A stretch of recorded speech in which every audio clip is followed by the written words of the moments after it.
hoje à noite eu quero ministrar um assunto bastante pertinente para o interesse da juventude. Na verdade, deveria ser do interesse de todas as pessoas que são crentes, porque há uma confusão generalizada no meio cristão a respeito desse tema. Quer ver só? Quem aqui já ouviu falar que o coração do homem é enganoso? Quem já ouviu falar? Levanta a mão. Todo mundo, né? E, por favor, cuidado com a resposta. Você acredita nisso? Você acredita? Todo mundo sabe qual é a resposta esperada, né? Todo mundo tem que dizer sim, porque a gente aprende isso desde novinho, na escola bíblica dominical, nos acampamentos, nas pregações para os jovens. A gente está sempre sendo lembrado de que o coração do homem é enganoso, sobremaneira corrupto, e quem o conhecerá? Isso é um versículo da Bíblia que se encontra em Jeremias capítulo 17, versículo 9. Se puder colocar aí para a gente ler, tá? Eu quero ler esse versículo com vocês. Jeremias 17, 9. Na minha versão diz assim: enganoso é o coração, mais do que todas as coisas, desesperadamente corrupto, quem o conhecerá? E é com base em textos mais ou menos como estes que as pessoas têm proferido essas declarações, que é quase uma espécie de terrorismo doutrinário, colocando na cabeça não só do jovem, mas talvez principalmente na do jovem, de que ele tem que ter cuidado com as suas escolhas, as suas emoções, os seus sentimentos, o que ele faz da vida, os caminhos pelos quais ele decide andar. E de fato é preciso ter cautela, atenção, mas eu acho que demonizar, né, o coração como a gente tem feito, sem perceber o contexto no qual a passagem foi proferida, e sem acompanhar o desenvolvimento bíblico a respeito do tema, porque a Bíblia é uma revelação progressiva.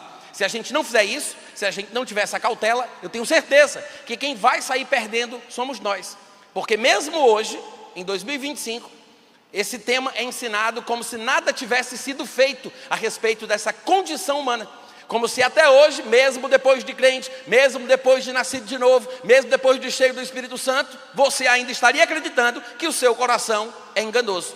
Mas eu vou começar mostrando o contraste de dois versículos. Um, Jeremias 17, 9, como a gente viu no Antigo Testamento, e outro que aparece, por exemplo, já na Nova Aliança, em 1 João capítulo 3, versículo 21.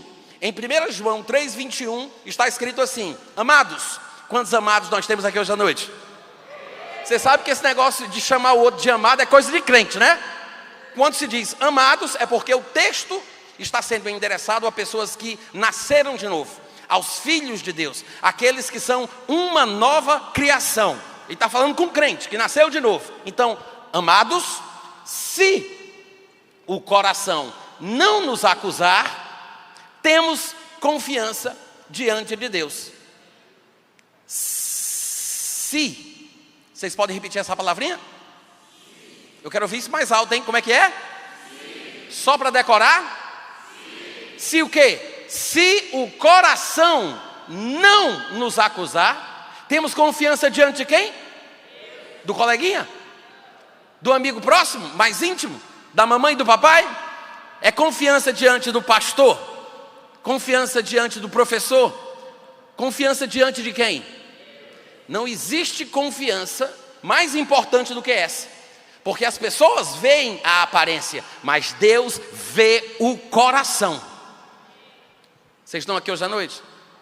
Se a Bíblia fala que se o nosso coração não nos acusar, nós temos confiança diante de Deus, gente, vamos parar para pensar? Isso significa que alguma coisa aconteceu com o coração. De Jeremias 17, 9 para 1 João 3, 21, há uma diferença incrível, absurda, porque agora, em 1 João 3, 21, a Escritura está dizendo que a nossa confiança diante de Deus depende de como o nosso coração está.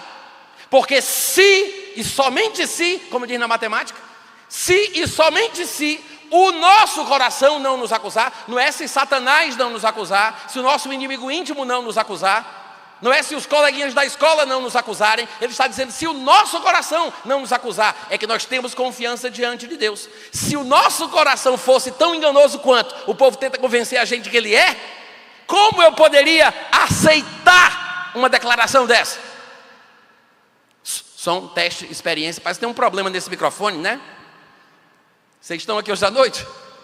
Se o nosso coração fosse enganoso, como estão tentando nos convencer de que ele é, com base num versículo do Antigo Testamento mal interpretado, fora de contexto, sem considerar a Bíblia como uma revelação progressiva. Mas se o nosso coração fosse tão enganoso como querem nos convencer de que ele é, esse texto não mereceria confiança. Um dos dois tem que estar certo, não os dois. Um dos dois. Ou ele é enganoso, ou eu posso confiar diante de Deus com base no que o meu coração diz. Quantos estão me ouvindo? Faz sentido? Porque se o nosso coração não nos acusar, é engraçado, porque de vez em quando alguém aparece. Você sabe, né, irmão? Eu cometi um erro, deslizei, pequei, mas o Espírito Santo me acusou, como Jesus disse que ele faria. Onde Jesus disse isso? Lá em João 16, versículo 8, que quando o Espírito Santo viesse, ele convenceria o mundo do pecado, da justiça e do juízo. Só que se você é crente, se você nasceu de novo, aquele texto não se refere a você. Jesus foi muito claro. Primeiro ele disse que quando ele vier, o mundo não o pode receber, porque não vê e não conhece. Então o mundo nem recebe o Espírito Santo. E a razão pela qual ele vem para convencer o mundo do pecado, da justiça e do juízo é por causa do estado de desgraça no qual o mundo se encontra. E o que o texto diz é exatamente isso. Ele convence o mundo do pecado, da justiça e do juízo. O Espírito Santo, ele não te acusa quando você peca, quando você erra, quando você comete algum deslize. O Espírito Santo, ele te consola, te ajuda e te fortalece. Ele não te condena, ele não te acusa. Mas isso não significa que não tenhamos auxílio com acusações pertinentes. Mas essa acusação vem do nosso próprio coração. Diz amém, crente. Vai dizendo pela fé que daqui a pouco você vai entender melhor. Mas o que o texto de 1 João capítulo 3, versículo 21 diz é exatamente isso. Se o nosso coração não nos acusar, não é se Satanás não nos acusar, se alguém não nos acusar, é se o nosso coração. Por quê? Porque na nova aliança, alguma coisa tem que ter acontecido com o nosso coração. Ele não pode estar no mesmo estado que esteve antes. Ele não pode se encontrar na mesma condição que estava durante o período do Antigo Testamento. Ele não pode continuar sendo enganoso, sobremaneira corrupto, que ninguém o conhecerá, porque se é com base nele que eu tenho confiança diante de Deus, só pode ter se cumprido o que diz aquela canção: recebi um novo coração do Pai. Ou a gente não canta a música, né? Ou a gente não canta música, ou então a gente faz alguma coisa com esse versículo da Bíblia. Porque é exatamente isso que as Escrituras ensinam. Deus, ele esteve insatisfeito ao longo de todo o Antigo Testamento com a condição espiritual humana. O homem estava espiritualmente morto, afastado de Deus. Mas Deus não se deixou ficar sem testemunho, mandando do céu chuvas, estações frutíferas, enchendo de alegria o nosso coração e prometendo que um dia ele mudaria essa condição e se tornaria possível que o homem finalmente conhecesse a Deus de forma íntima e profunda, porque a natureza humana, espiritualmente falando, a natureza espiritual do homem seria transformada. Nós temos textos que demonstram exatamente isso. Como Deus, eu não vou ler vários textos, mas eu quero ler pelo menos 2, onde mencionam claramente a insatisfação de Deus a respeito do estado espiritual humano, representado nas expressões do coração do homem ser como uma pedra, duro, insensível, inflexível. Em Ezequiel, capítulo 11, versículo 19 e 20, por exemplo, está escrito: dar-lhes-ei um só coração, espírito novo, porei dentro deles. Tirarei da sua carne esse coração de pedra, ou seja, duros, insensíveis, afastados de Deus e da sensibilidade devida para um bom relacionamento com Ele. E aí ele diz: vou mudar essa condição, vou tirar o coração de pedra e vou lhes dar um coração de carne, para que assim então, depois desse transplante espiritual do coração, né, eles finalmente andem nos meus estatutos, guardem os meus juízos e os executem. Eles serão o meu povo e eu serei o seu Deus. Em Ezequiel 36, 26 e 27, é o mesmo livro, agora um capítulo diferente, mais para frente, ele vai repetir a mesma coisa. E não é o único profeta do Velho Testamento que faz alusão a essa futura transformação do coração do homem. Em Ezequiel 36, 26 está escrito: dar-vos-ei coração novo, porei dentro de vós espírito novo, tirarei de vós o coração de pedra, vos darei coração de carne, porei dentro de vós o meu espírito, ó glória, e farei depois do transplante espiritual do coração, né? Está implícito que é somente depois dessa mudança, farei que andeis nos meus estatutos, guardeis os meus juízos e finalmente os observeis. Ô glória! Então veja que quando Jeremias disse, enganoso é o coração sobremaneira, mais do que todas as coisas desesperadamente corrupto, era verdade, era uma constatação do fato, não era uma declaração imutável, atemporal, que deveria ser reconhecida e afirmada em todos os tempos, até o fim do mundo. Não, era a realidade da situação atual. Enquanto Jeremias estava vivo, no período do Antigo Testamento inteiro, essa era a condição humana. E ao longo de todo o Antigo Testamento, Deus vai proferindo o seu descontentamento, mas dando esperança de que um dia, isso iria mudar. Quando é que isso muda, Natan? Exatamente quando Jesus Cristo vem, morre, ressuscita, sobe aos céus e envia o Espírito Santo para morar dentro de nós. Há uma mudança no coração do crente. As promessas que Deus tinha feito de um transplante espiritual do coração, tirando o coração duro, de pedra, insensível, e trocando por um coração de carne, mole, flexível e sensível, se cumpriu. É por isso que quando você faz uma espécie de coletânea de versículos do Novo Testamento, falando do coração, você vai encontrar mais versículos falando positivamente do coração do que negativamente.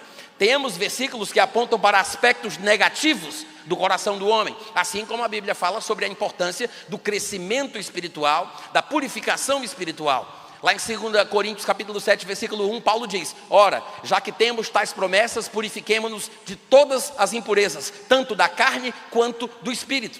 Pedro diria que nós devemos desejar como crianças recém-nascidas o genuíno leite da palavra, para que por ele nós possamos crescer espiritualmente.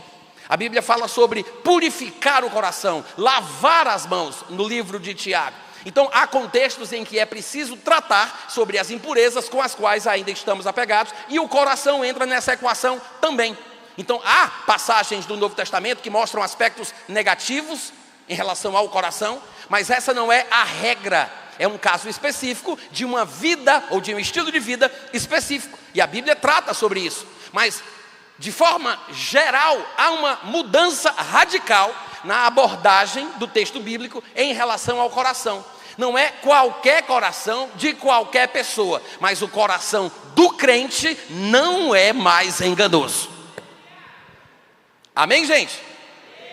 Tá, eu vou ler alguns versículos para provar, porque eu sei que vocês estão me olhando com essa cara de vaca na frente de uma porteira nova, e eu tenho que provar o que a Bíblia diz. Vocês sabem o que é uma vaca na frente da porteira nova? A vaca tem aquela mania de passar por aquele lugar para comer o pasto a vida inteira. Num dia o dono da fazenda inventa de fazer uma cerca, mesmo no caminho da vaca, para onde ela vai se alimentar, cria aquela cerca, coloca uma porteira, e a coitadinha da vaca, quando vai passar para o velho pasto de antes, ela para e não tem mais como seguir em frente. E aí ela faz isso que vocês estão fazendo agora, vira a cabecinha assim e fica... É uma vaca na frente de uma porteira nova. Então eu preciso provar para vocês como nós temos textos suficientes para embasarmos a ideia de que alguma coisa aconteceu com o coração.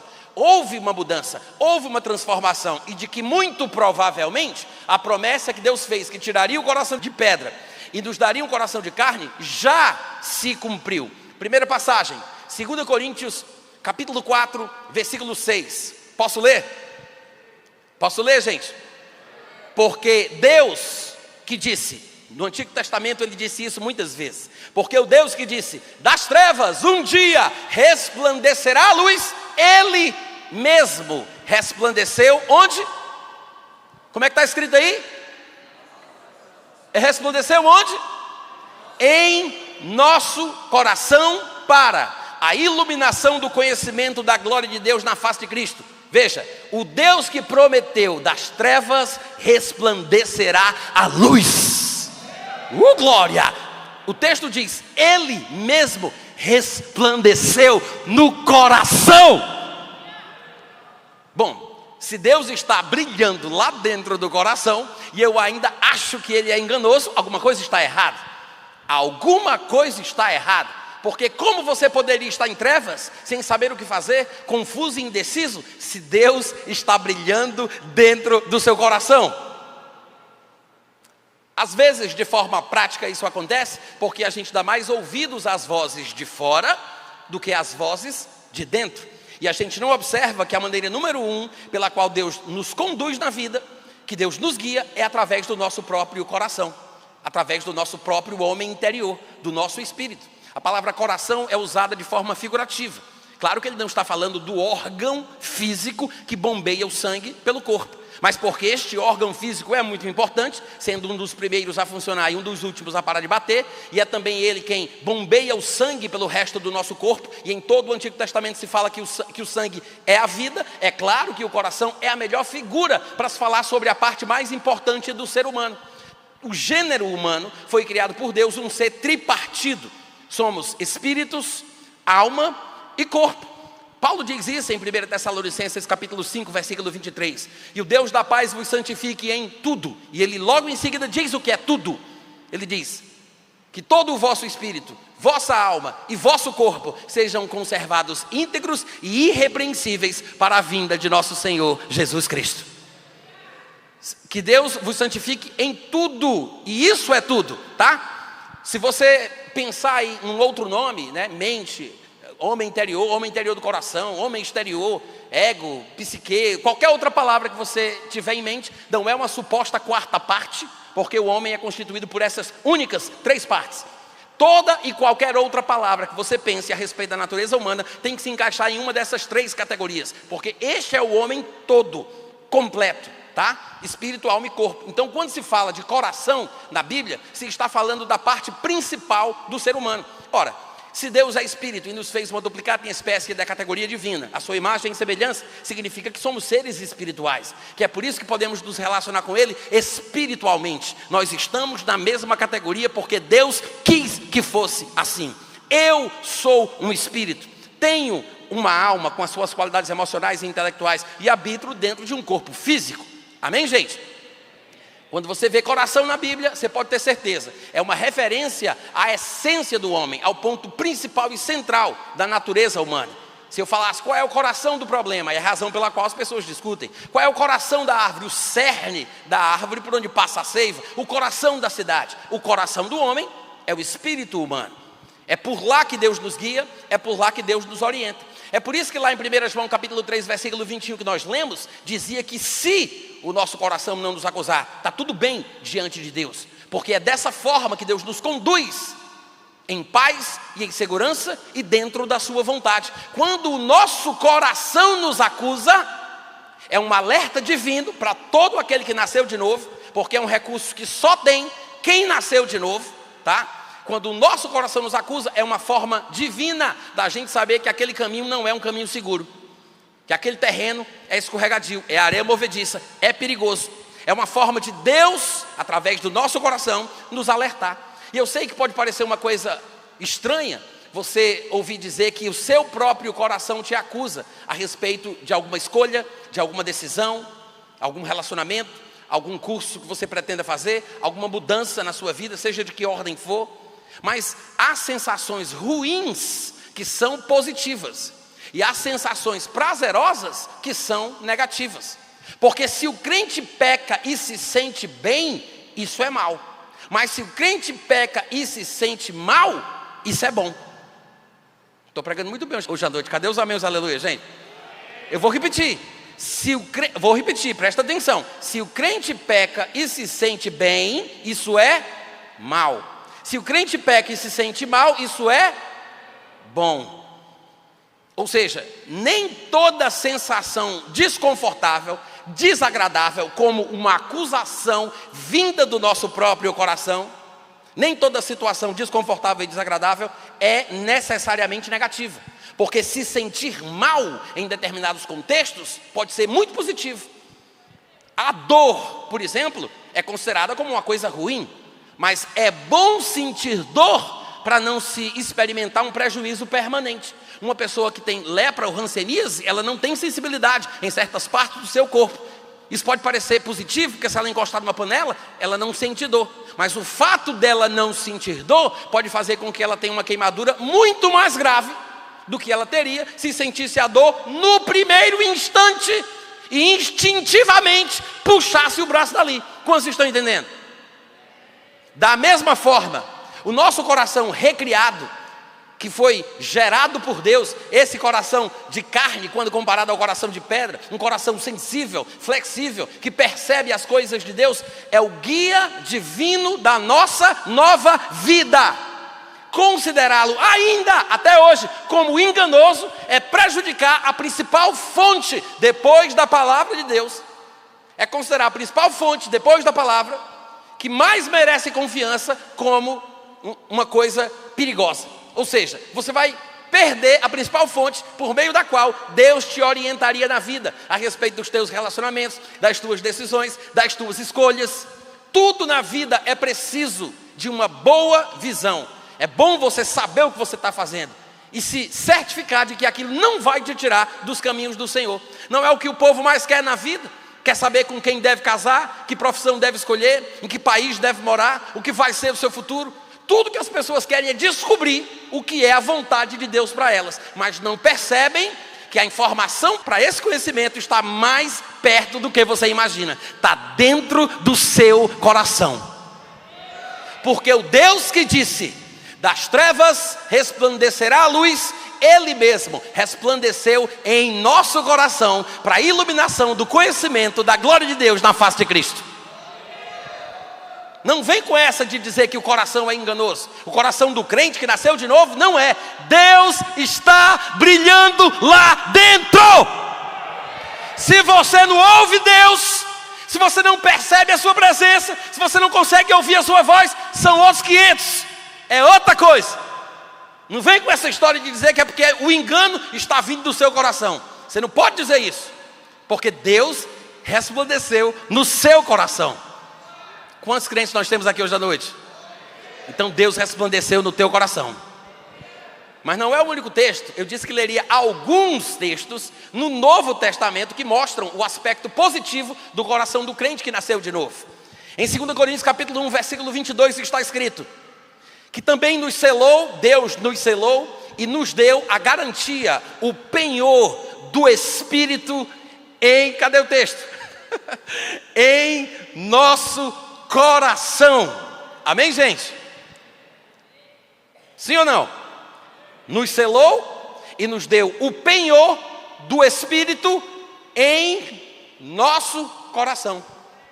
O Espírito nos foi dado como um selo, uma garantia de algo prometido, mas ele está exatamente no local onde muitos crentes insistem em dizer que é sobremaneira corrupto. É incompatível as duas coisas. Não tem como isso dar certo, porque ele está no nosso coração. Mas não para por aí. Em Gálatas capítulo 4, versículo 6, está escrito: e porque vocês são filhos, quantos filhos de Deus nós temos aqui? Porque vocês são filhos, Deus enviou ao nosso coração o Espírito do seu Filho que clama: Abba, Pai. E para confirmar que isso é verdade, para não parecer que foi um erro tipográfico, imprimir isso errado na Bíblia, tem que fazer uma nova edição, Paulo repete em Efésios capítulo 3, 16 e 17 a seguinte coisa: segundo a riqueza da sua glória, vos conceda que sejais fortalecidos com poder, mediante o seu Espírito, no homem interior, e assim habite Cristo no vosso coração. Como é que o coração é enganoso, gente? Porque até agora, se o Espírito não me engana, eu já vi o Pai, o Filho e o Espírito Santo, tudo lá no mesmo lugar. Deus, o Espírito, Cristo, moram no coração do crente. Tem alguma coisa errada com a nossa teologia. Tem alguma coisa errada com a nossa interpretação. Nós temos a mania de repetir as coisas erradas que o povo do passado fez. Afinal de contas, não há nada de novo debaixo do sol. E hoje, alguns de nós, do mesmo jeito que os fariseus, os saduceus, os zelotes, os judeus, nós estamos invalidando a palavra de Deus por causa da nossa tradição.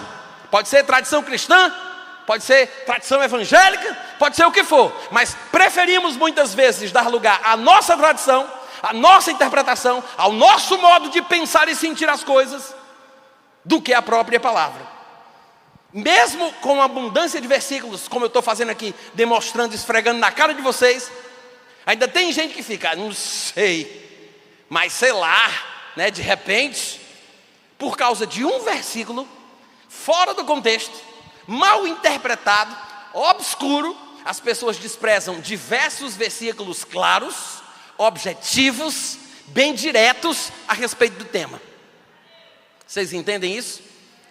Isso acontece muito, tá? Não é só nesse tema aqui não. Todas as áreas da doutrina cristã, da teologia, da interpretação bíblica, isso é mais comum, infelizmente, é mais comum do que a gente imagina. Sempre estamos repetindo aquilo que nós ouvimos falar dos nossos pregadores prediletos, aquilo que ouvimos desde quando nos convertemos, aquilo que parece ser certo, aquilo que todo mundo diz, aquilo que fulano de tal falou. Então a gente repete, mas nunca contrasta com o texto bíblico.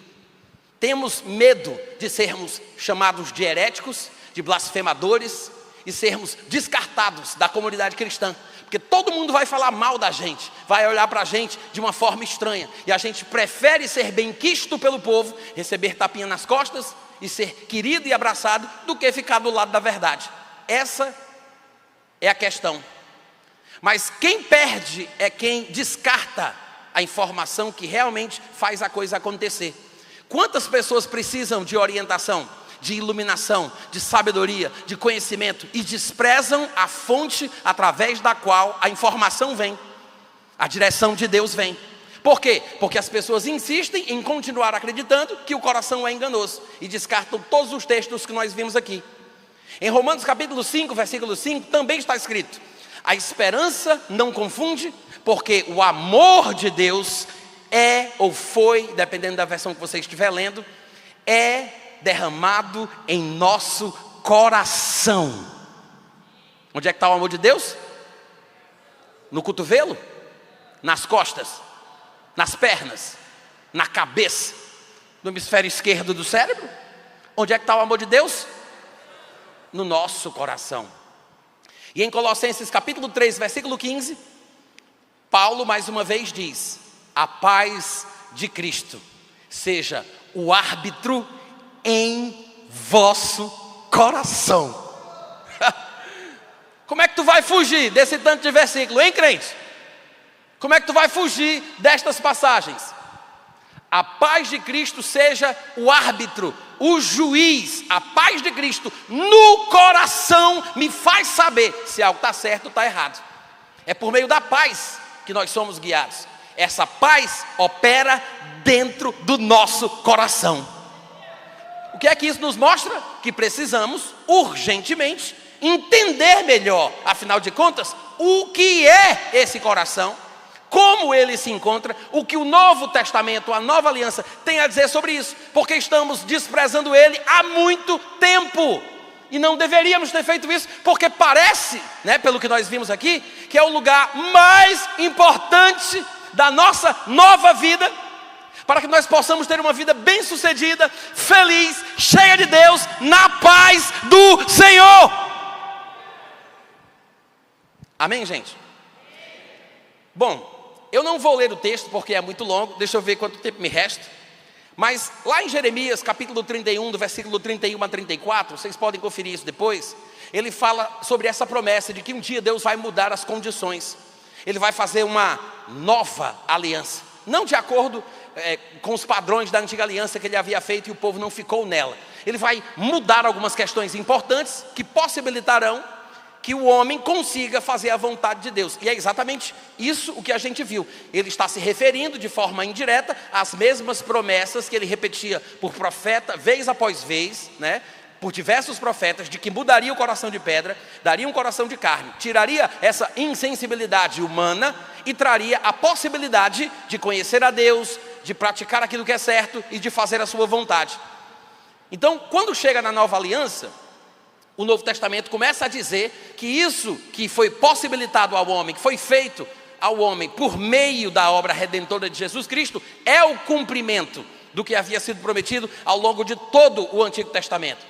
Por exemplo, em Hebreus capítulo 8, no versículo 6 e versículo 7, o autor diz: agora, com efeito, Jesus obteve o ministério tanto mais excelente, quanto é ele também mediador de superior aliança. Ele está comparando Jesus com Moisés, a nova aliança com a antiga aliança. Ele está dizendo que Jesus é superior a Moisés, assim como a aliança que ele estabeleceu, a nova aliança, é muito superior à antiga, porque também está baseada em superiores promessas. Por quê? Versículo 7. Se aquela primeira aliança tivesse sido sem defeito, a primeira aliança era defeituosa, tá? Ela tem o seu mérito, tem o seu contexto, tem o seu lugar, mas observe que o autor da epístola aos Hebreus está dizendo que se a primeira aliança tivesse sido sem defeito, de maneira nenhuma Deus estaria buscando um lugar para uma segunda aliança, que é justamente a aliança na qual a gente está hoje. As características desta segunda aliança são, na verdade, o cumprimento das promessas da antiga. Em Hebreus 8, do 8 ao 11, ele continua explicando. De fato, Deus disse: eis aí vem dias, diz o Senhor, que eu firmarei uma nova aliança com a casa de Israel e com a casa de Judá, não segundo a aliança que eu fiz com seus pais no dia que os tomei pela mão para os conduzir para fora da terra do Egito, pois eles não continuaram na minha aliança e eu também não prestei mais atenção neles, diz o Senhor. Porque essa nova aliança que eu prometo que farei, a aliança que firmarei com a casa de Israel, depois daqueles dias, diz o Senhor, vai ser o seguinte: na mente imprimirei as minhas leis, na sua mente, e também sobre o seu coração as inscreverei. Deus está dizendo, a nova aliança vai ser diferente. Não, as leis não estarão escritas em tábuas de pedra, elas vão passar para as tábuas do coração. Que é exatamente por isso que o crente da nova aliança tem condição de fazer a vontade de Deus, de cumprir aquilo que Deus quer, porque estas leis são escritas no coração. Gente, é muita coisa boa relacionada ao coração na nova aliança. Eu acho que não tem como a gente desprezar isso. É um fato irrefutável. E ele continua dizendo o seguinte: eu vou escrever no coração as minhas leis, e nesse dia eu serei o seu Deus, eles serão o meu povo. E nesse período, por causa desta transformação, não ensinará jamais cada um ao seu próximo, nem cada um ao seu irmão, dizendo: conhece ao Senhor, porque todos, depois dessa mudança, depois dessa transformação, da lei de Deus escrita no coração do crente, todos me conhecerão, desde o menor deles até o maior. Isso não significa que seja uma realidade que esteja sendo experimentada por você hoje, porque Deus, Ele não vai fazer isso por cima de pau e pedra. Ele não vai enfiar suas bênçãos pela sua goela abaixo. Esse Deus calvinista que alguns dos nossos colegas nos apresentam é pior do que o diabo. Deus não é assim. Deus, Ele é um gentil cavalheiro que respeita as suas escolhas, mesmo que não concorde. As pessoas dizem: mas se Deus me ama, Ele vai fazer porque é para o meu bem. É aí que você se engana, porque o amor não se conduz inconvenientemente na busca dos seus interesses. Alô? Vocês estão me ouvindo? Isso significa o quê? Que Deus não forçará a barra para que você seja o que Ele gostaria que você fosse, para que você experimente o que Ele fez para você experimentar. E muitas das mudanças que você espera que Deus faça contigo dependem mais de você do que de Deus. Por que está ficando tão quieto aqui hoje à noite? A gente começa a colocar a responsabilidade no crente e o pessoal para de dar glória a Deus, né? Porque nós somos responsáveis pela vida que nós temos, pelo estilo de vida que nós vivemos. E muitos de nós não sabemos que é de dentro que nós pegamos tudo isso, o que a Bíblia está ensinando. Tudo vem de dentro do nosso coração. As coisas mais importantes da vida, nós sabemos por meio do que o nosso coração diz. Sabia? Quer ver um exemplo? Em 1 João capítulo 3, versículo 14, está escrito assim: nós sabemos que já passamos da morte para a vida, porque amamos os irmãos. Aquele que não ama, permanece na morte. Ele está explicando como é que a gente sabe que a gente é salvo.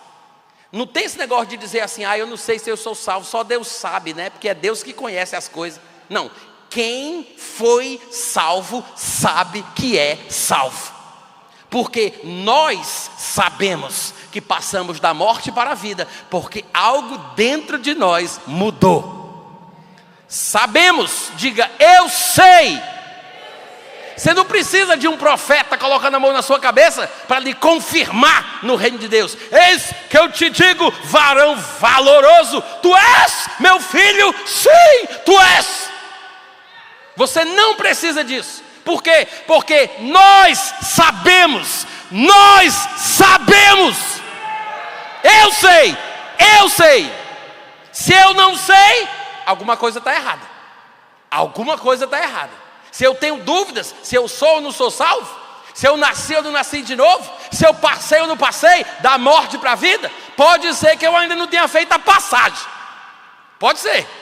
Porque quem nasceu de novo sabe. Amém, irmãos? E essa é a informação mais importante de todas, né? É a mais importante de todas. Mais do que saber com quem você deveria casar, mais do que saber que trabalho você deveria ter, que profissão você deveria escolher, muito mais importante do que tudo é saber que eu estou espiritualmente vivo, bem e em paz, e que se eu morrer hoje, eu vou para o céu. Nada mais importante do que isso. Eu sei que eu passei da morte para a vida. Se essa é a forma de se saber sobre a questão número 1, mais importante da vida, obviamente, que as coisas menores serão fichinha. Porque é só usar o mesmo método, o mesmo princípio, através dessa informação que vem de dentro, esse testemunho interior. Em 1 João 5, 10 e 11, ele diz o seguinte: aquele que crê no Filho de Deus tem em si o testemunho. Tem em si. Coloca a mão assim no peito, coloca a mão, diga: eu tenho em mim. Não está em ninguém, gente. Não está no pastor, não está no profeta, não está no homem de Deus, não é no cotovelo ungido, no cuspe santo. Está em você. Você não depende de ninguém para saber de nada. As coisas mais importantes da sua vida estão em você. Aquele que crê no Filho de Deus tem em si o testemunho. E o testemunho é este: Deus nos deu a vida eterna, e a vida eterna está em seu Filho. Nós temos em nós este testemunho. Dentro de mim eu sei que passei da morte para a vida. Em Romanos 8,16, Paulo diria: o próprio Espírito Santo testifica com o nosso espírito que nós somos filhos de Deus. O próprio Espírito testifica com o nosso espírito. É assim que está nessa versão? Com. Veja que nesse momento ele não menciona pastores, profetas, ministros, pregadores. Ele diz: o próprio Espírito Santo dá testemunho junto com o nosso espírito humano. É interessante observar que o texto não diga que o Espírito Santo dá testemunho ao nosso espírito, para o nosso espírito, para o nosso espírito. Ele diz: testifica com, não é testemunha ao, ele testifica com, porque o testemunho que o Espírito Santo dá é o testemunho que o nosso espírito tem. Os dois, o Espírito Santo e o nosso espírito humano recriado, falam a mesma coisa, estão em concordância, porque quem nasceu de novo tem em si o testemunho. Eu sei que eu passei da morte para a vida. O testemunho que o Espírito Santo dá é o testemunho que o meu espírito humano recriado tem. Os dois falam a mesma coisa. O que é interessante, porque demonstra que não é sequer uma dependência absoluta e total e restrita a uma possível manifestação do Espírito Santo para me trazer uma confirmação de alguma coisa. Porque antes que o Espírito Santo possa confirmá-la, eu já sei. E Paulo perguntaria em 1 Coríntios 2,11: afinal de contas, qual dos homens sabe das coisas do homem, senão o seu próprio espírito que nele está? Quem é que sabe das coisas da tua vida, de fato e de verdade? Quem é que sabe das coisas do homem, senão o seu próprio espírito? Da mesma forma, ninguém conhece as coisas de Deus, senão o Espírito de Deus. Mas das coisas da tua vida, quem é que sabe? Senão o teu próprio espírito que está em ti. 1 Coríntios 2,11. E há diversos outros textos confirmando isso, que o homem interior, o homem oculto do coração, o espírito humano está cheio de luz.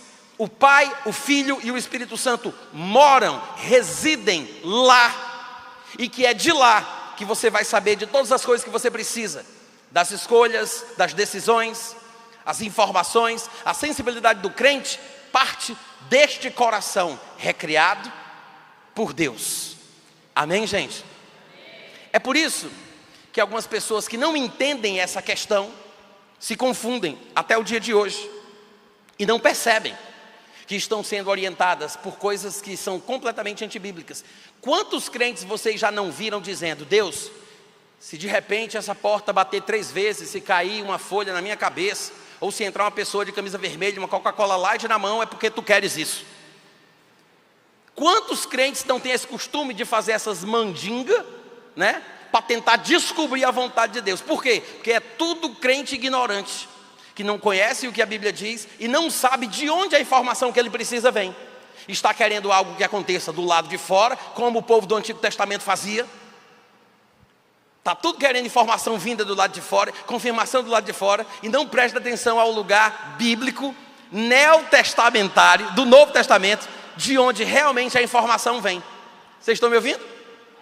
Até através dos profetas. Gente, eu creio em profecia, eu sou pentecostal, eu creio nas línguas, creio nas revelações, eu creio nisso. Mas mesmo assim eu não vou basear as minhas escolhas, as minhas decisões e a minha vida assim diz o Senhor, que alguém vem marchando para cima de mim. Hoje na nova aliança, não é o profeta que vai me apontar o caminho, eu é quem vou julgar o que o profeta diz. Eu não estou inventando isso não, tá? Está escrito em 1 Coríntios capítulo 14, versículo 29. Não fui eu quem disse, infelizmente Paulo falou antes de mim. Está na sua Bíblia, que você tanto ama. Ele diz: tratando-se de profetas, falem 2 ou 3, e os outros julguem. E os outros julguem o que o profeta diz. Olha o versículo aí. Tratando-se de profetas, falem apenas 2 ou 3, e os outros? E os outros o quê? Gente, para pensar. Na nossa cabeça, porque estamos tão acostumados com os profetas do Antigo Testamento, nós pensamos que quando o profeta fala, é Deus falando. É por isso que muitos evangélicos um pouco mais imaturos, desconhecedores da Bíblia como uma revelação progressiva, têm os cacuetes de dizer, assim diz o Senhor, como se fosse Deus, né, usando a pessoa como um fantoche, como uma marionete. E às vezes as pessoas dizem isso: eu não consegui evitar, eu fui tomado, Deus me usou. Porque a pessoa quer dar a entender que é Deus que está falando. Mas se fosse Deus falando, você acha que Paulo não saberia disso? Você acha que Paulo, que escreveu praticamente 2/3 do Novo Testamento, ele não saberia disso? Porque quando Deus fala, não tem quem possa julgar o que Deus diz. Manda quem pode, obedece quem tem juízo, compadre. Se é Deus que está falando, eu não vou julgar o que é que Deus diz. Se ele diz, quando o profeta falar, julgue, é porque o profeta não é Deus, o que ele diz não é Deus falando. Se fosse Deus falando, eu não vou julgar o que Deus diz. Ele não erra, ele é perfeito. Então por que Paulo manda julgar o que o profeta diz? Porque o profeta fala o que ele acredita que ouviu Deus dizendo. Mas não é Deus falando. Ele está tentando repetir o que supostamente Deus disse. Porque Deus e os dons podem ser perfeitos, mas o homem é imperfeito. Até uma água límpida, pura, potável, pode ser contaminada à medida que ela chega até a minha mão, quando passa pelos canos. As impurezas. É por isso que às vezes as pessoas falam coisas que não deveriam falar. E a gente tem que filtrar o que foi dito numa profecia. Lembre-se, Paulo que escreveu 1 Coríntios 14, 29, foi o mesmo que escreveu 1 Tessalonicenses 5, 19 a 21. E a gente não liga, né, o lé com o cré. A gente não percebe que Paulo está falando da mesma coisa, só porque as palavras são levemente diferentes. Mas lá em 1 Tessalonicenses 5, o que foi que ele disse? Não apagueis o fogo do Espírito. Não desprezeis as profecias, porque tem muita besteira, muita meninice, muita infantilidade. A tendência é a gente descartar completamente. Então ele diz, não faça isso, não apaga o fogo do Espírito, não despreze a profecia. E eu faço o que com ela, Paulo? Ele diz, examine tudo